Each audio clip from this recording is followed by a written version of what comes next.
Good morning, everyone. I'm Amit Kumar Pandey. I'm the president and the chief scientist at Hansen Robotics.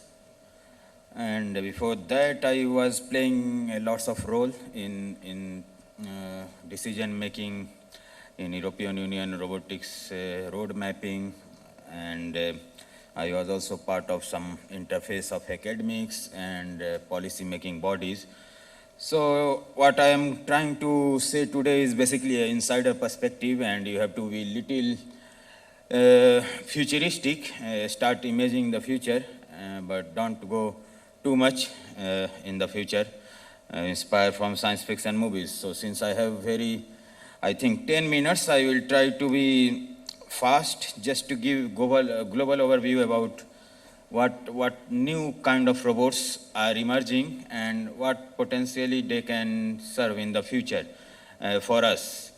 And that will tell us some idea about the kind of jobs and skills we might be needing, or we have to be ready to accommodate those. So these are some of the robots with which I have spent good time, even sometime more than my family. So it's very close to my heart, but again, it is to give some insider perspective. So I have been in this domain for more than a decade and started with some interesting robots. So I don't know how is your imagination, but let us see this one.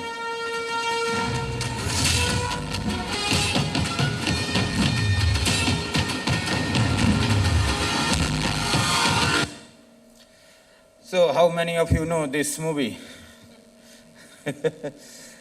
I think every one of you must have heard or seen robots somewhere in some movies. And this is the imagination basically people have in their mind, that what robot can do. Sometimes they are doing good, but most of the time they are doing bad. And that's the thing we have to change. We have to change the mindset of the people, the media, and as well as researcher and the community, to see how we can make some positive impact of that. So that's very challenging, but it is happening. It is happening worldwide. So why I'm here is to really break that thought barrier and to see what other potential applications they can do or they can serve. And again, there is a concept that robots should be doing dull, dirty, or dangerous job. That is interesting, that is useful, but that is not the end. They are also trying to be part of our society, our life, and help us by being more social, more socially intelligent, and bridging the gap in our day-to-day life. And I will point about some of those.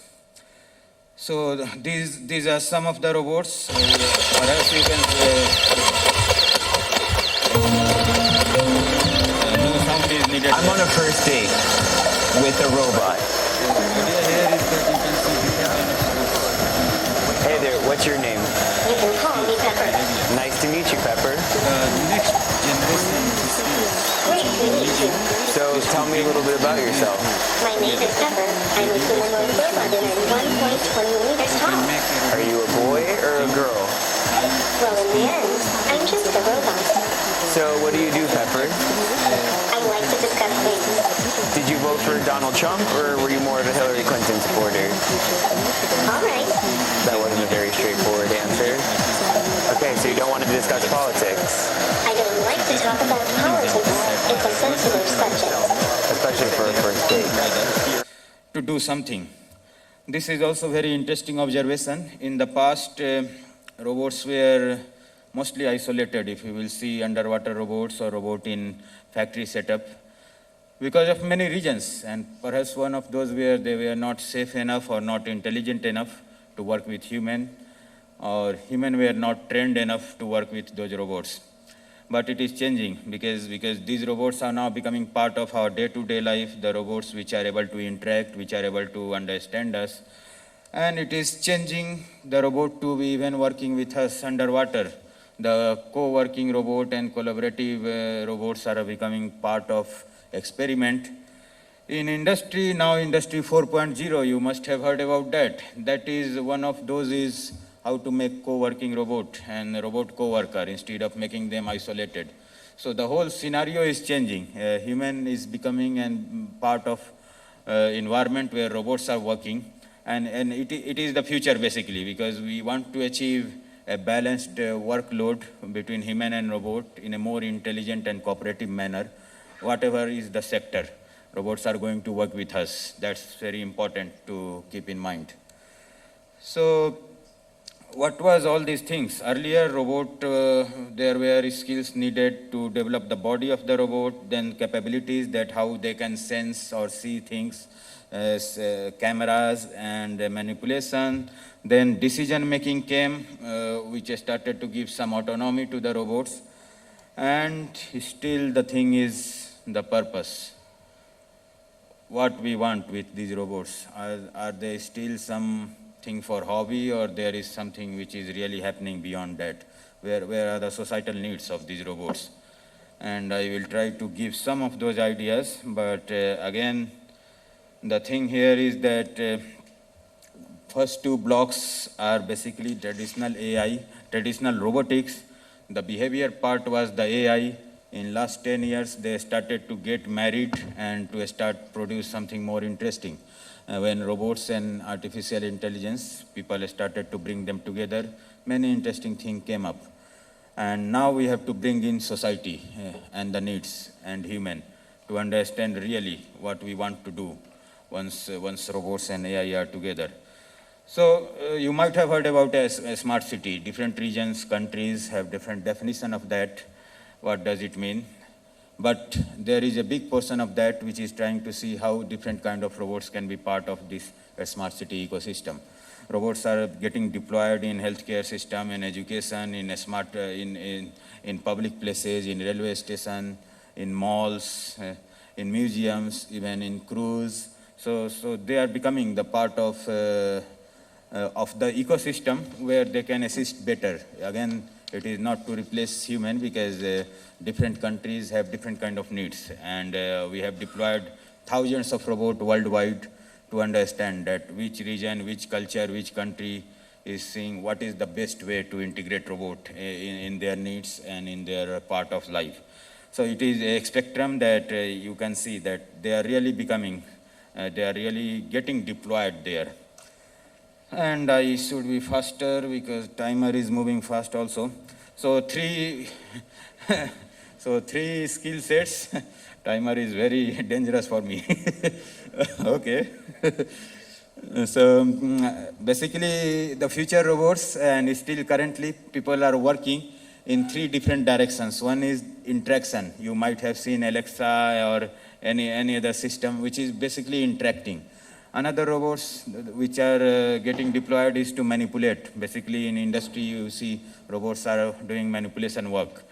Then there are robots who are moving around, who are navigating. So these are the current scenario. The future is that combination of either of two at least.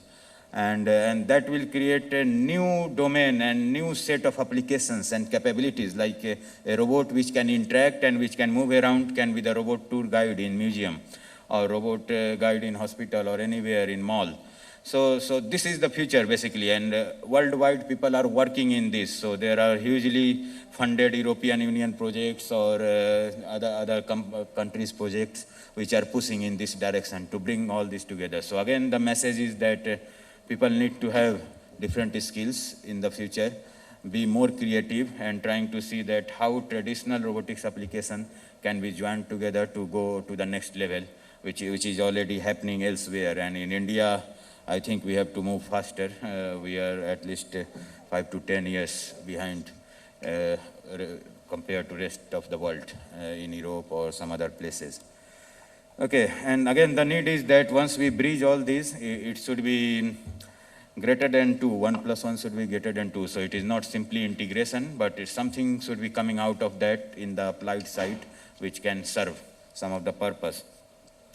Again, robots are not that intelligent as you have seen in the movies. So there is a question to answer, that should they be fully autonomous? If they are fully autonomous, there is question of ethical, legal, and social issues. Or there should be always human in loop to control some part. Or should they be completely avatar of someone, completely controlled by human? So these are three broad areas in which we can think that how the robot can be part of our life and how the human can play a role in that. So again, there are new kind of jobs which should be coming when there is human in the loop or human in control, or even if robots are fully autonomous, you need robots to maintain and train and repair. So there are different set of skills which will be coming in this.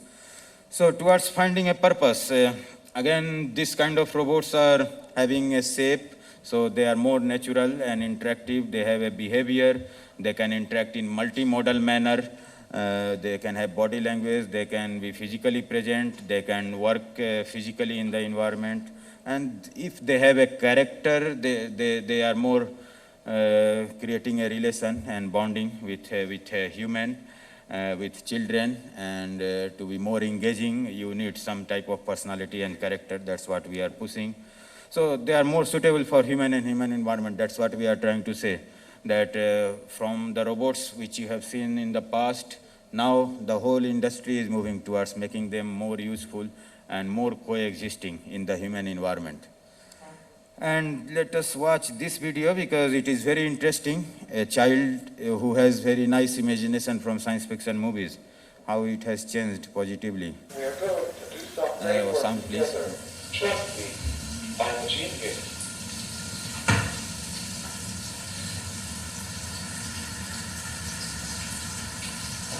Eat some lollipop.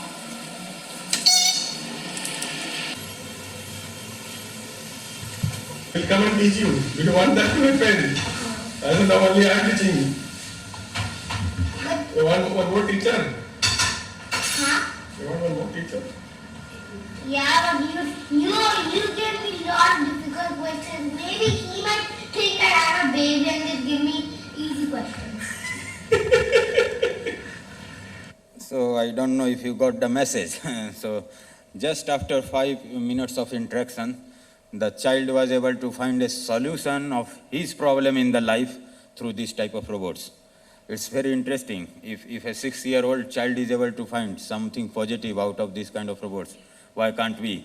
And that's the next thing which we have to see, that let us see where this type of technology can help us and give something interesting to us. So I will skip some part of the presentation and let us go back to this one. Just try to see what is happening there.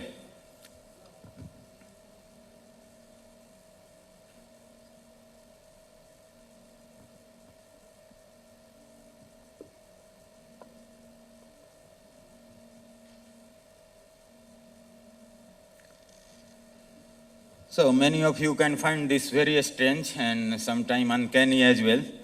But the technology here is someone is operating the robot from far. And so you are able to express your emotion, your presence, your language, body language, and many things through this type of avatar. And it creates an interesting set of possibilities. They can let you to connect with family. They can help in telemedicine. The coronavirus case is very interesting, where even doctors are not willing to go close to the patient.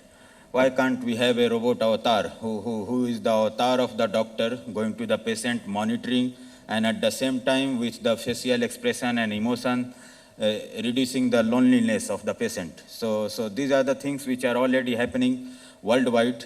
In elderly care facilities, there are robots which are taking care of elderly people. They are helping them to connect with family and friends.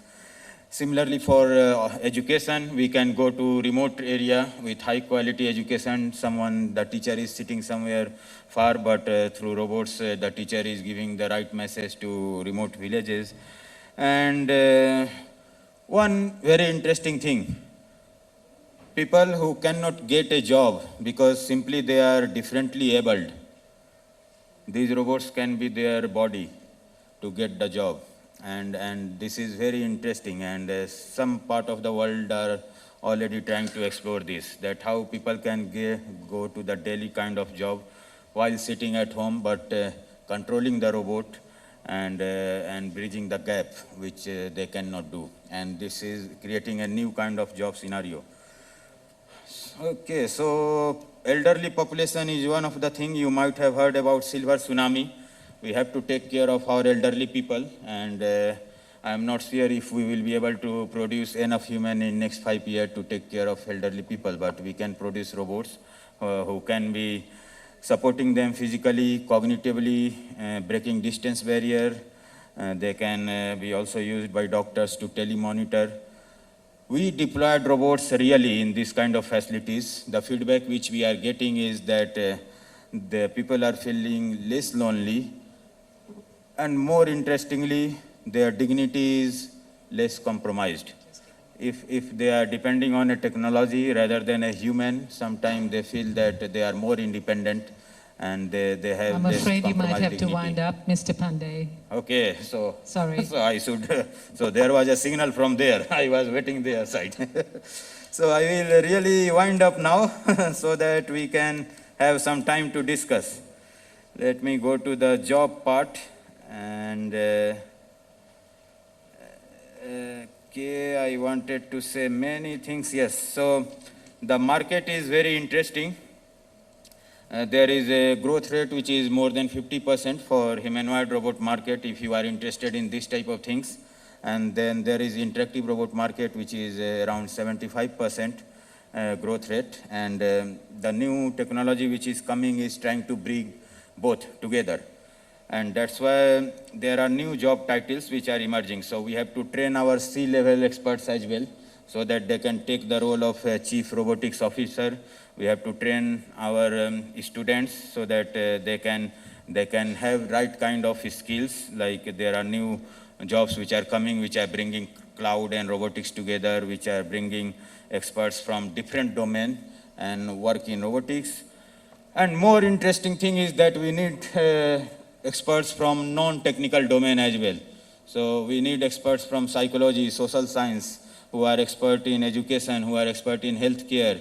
All these people have to come together to help us to be part of the bigger ecosystem which is needed. There is a big B2B ecosystem which is coming because it is like a smartphone. Once you have a smartphone, you can create lots of apps. Similarly, once you have a smart robots, you can create lots of apps on that. So you can have an ecosystem of service provider for robotics and AI, and then a B2B system where they are using robots as a platform to create more apps on that. And in that direction, there is a smart city ecosystem which is getting built. And that should be this slide. Yes, so I will stop here. So we are pushing for something which is really the need. We have to bring industry, academics, end user, policy maker, general public, media, funding agency, insurance sector all together. And in many parts of the world, it is already happening. There are policies which are trying to bring all these together, and so that we can make some impact. A smart city is, again I mentioned, is a keyword which is being used everywhere in different manner. But how we want to use robotics, AI, IoT, cloud, blockchain all together to facilitate this. So that is the question which we have to brainstorm. So I will stop here, and future is very interesting. Robots are not going to kill us. They are going to coexist with us. Thanks a lot. Yeah. Thank you very much, Mr. Pandey, for that very thought-provoking presentation.